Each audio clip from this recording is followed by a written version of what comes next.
Hello, everyone. Thank you for joining us today as we delve into the thought provoking question: how has Twitter's API changes undermined civic tech projects? My name is Samaila Bako, and I'm the security evangelist at Code for Africa, Africa's largest network of civic technology and open data labs.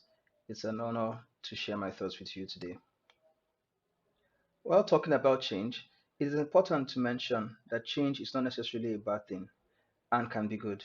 For instance, when Twitter now X moved from SMS-based two-factor authentication early in the year, it was welcomed by users because app-based 2FA is widely known to be a more secure alternative. However, changes can sometimes have unintended consequences. To address today's question, how has Twitter's API changes undermined civic tech projects? Let's briefly discuss some of the recent changes that have been made to the API and the implications for civic technology projects.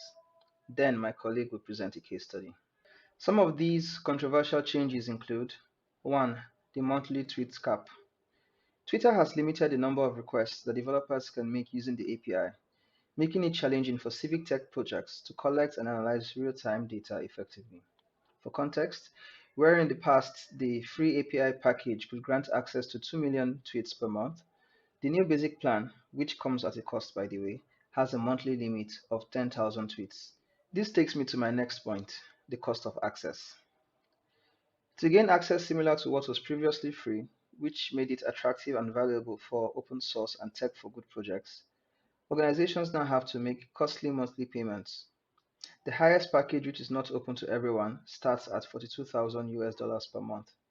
This price increase has discouraged developers from using Twitter API, as not many non-profits projects are able to afford this.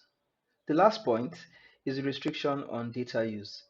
The new policies include limitations on how collected data can be used, affecting the ability to create innovative civic tech solutions. For example, the tools cannot get more than a few days worth of content from Twitter, which reduces the application of any tool dependent on the API.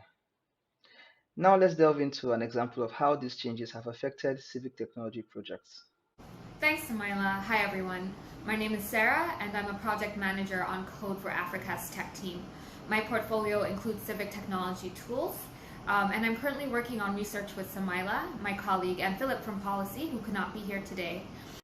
One of the most significant impacts on civic technology tools as a result of changes at X is the ability to monitor and respond to real-time events, such as elections and emergencies, using data available on X.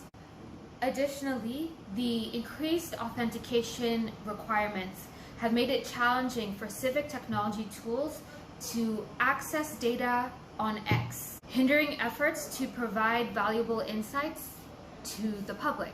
To illustrate the real-world consequences of these API changes, let's consider a case study. Our organization customized open source code from the Harassment Manager Toolkit to build a web application to collect evidence of online attacks on Twitter, now X, and then help users, especially women politicians and journalists, package the evidence into a dossier so that those users can report the abuse to the platform.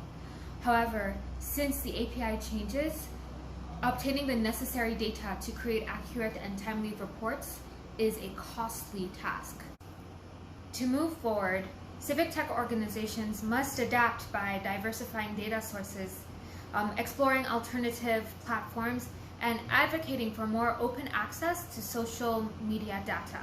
On the other hand, social media platforms can consider the effects of these kinds of changes in the civic tech space.